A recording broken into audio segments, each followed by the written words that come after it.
சூரா யாசீனுடைய சிறப்புகளை பற்றி பல ஹதீஸ்களில் கூறப்பட்டுள்ளன. ஓர் அறிவிப்பில் ஒவ்வொரு பொருளுக்கும் ஓர் இதயம் உண்டு. குர்ஆனுடைய இதயம் சூரா யாசீன் ஆகும். எவர் ஒரு தடவை சூரா யாசீனை ஓதுகிறாரோ அல்லாஹு தாலா அவருக்கு 10 குர்ஆன் ஓதிய நன்மைகளை வழங்கிடுவான் என்று கூறப்பட்டுள்ளது. ஒரு ஹதீஸில் வானம் பூமி ஆகியவற்றை படைப்பதற்கு 1000 ஆண்டுகளுக்கு முன் சூரா யாசீன் சூரா தாஹா இரண்டையும் அல்லாஹு தாலா ஓதினான். வானவர்கள் அதனை கேட்டபொழுது இந்த வசனங்களுள்ள குர்ஆன் இறக்கி வைக்கப்படுகின்ற உம்மத்தினருக்கும் இதனை மனனம் செய்கின்ற இதயங்களுக்கும் இதனை ஓதுகின்ற நாக்குகளுக்கும் நற்செய்தி உண்டாவதாக என்று கூறினார்கள் என அறிவிக்கப்பட்டுள்ளது. எவரொருவர் அல்லாஹ்வின் திருப்தியை மட்டும் நாடி சூரா யாசீனை ஓதுகின்றாரோ அவருடைய முந்தைய பாவங்கள் அனைத்தும் மன்னிக்கப்பட்டு விடுகின்றன. எனவே அதனை உங்களில் இறந்து விட்டவர்களுக்காக ஓதுங்கள் என்று ஒரு ஹதீஸில் வந்துள்ளது. சூரா யாசீனுக்கு தௌராத்தில் முஎம்மா அடைய வளைந்து கொள்ளக்கூடியது என்ற பெயர் கூறப்பட்டுள்ளது. அதாவது அதனை ஓதக்கூடியவர்களுக்கு இம்மை மறுமை அனைத்து நன்மைகளும் கிடைக்கும். இம்மை மறுமையின் அனைத்து துன்பங்களும் அவரை விட்டு நீங்கிவிடும். மறுமையின் பயங்கர சூழ்நிலையும் விலகிவிடும். இன்னும் இந்த சூறாவிற்கு உயர்த்தக்கூடியது தாழ்த்தக்கூடியது என்ற பெயர்களும் உண்டு.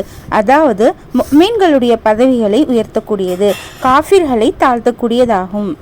சூரா யாசீன் என்னுடைய உம்மத்தினரில் ஒவ்வொருடைய உள்ளத்திலும் இருக்க வேண்டுமென என் மனம் விரும்புகிறது என ரசூலுல்லாஹி ஸல்லல்லாஹு அலைஹி வஸல்லம் அவர்கள் அருளியுள்ளதாக ஒரு ஹதீஸில் கூறப்பட்டுள்ளது. ஒரு ஹதீஸில் ஒருவர் சூரா யாசீனை ஒவ்வொரு இரவிலும் ஓதி வந்து பிறகு இறந்து விடுவாரானால் அவர் ஷஹீதுடைய அந்தஸ்துடையவர் ஆவார் என்பதாக கூறப்பட்டுள்ளது.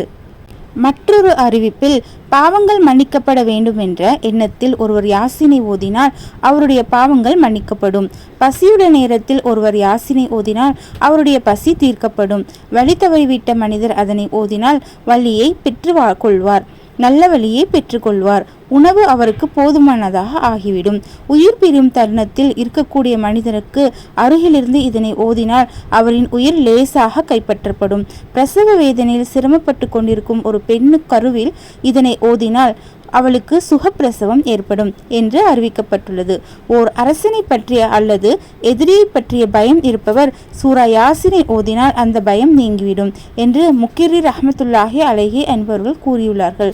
சூரா யாசீனையும் வஸ்ஸஃபாத்தி சூறாவையும் ஜும்ஆ நாளில் ஓதி துஆ செய்பவருக்கு அவருடைய துஆ ஏற்றுக்கொள்ளப்படும் என்று ஓர் அறிவிப்பில் கூறப்பட்டுள்ளது.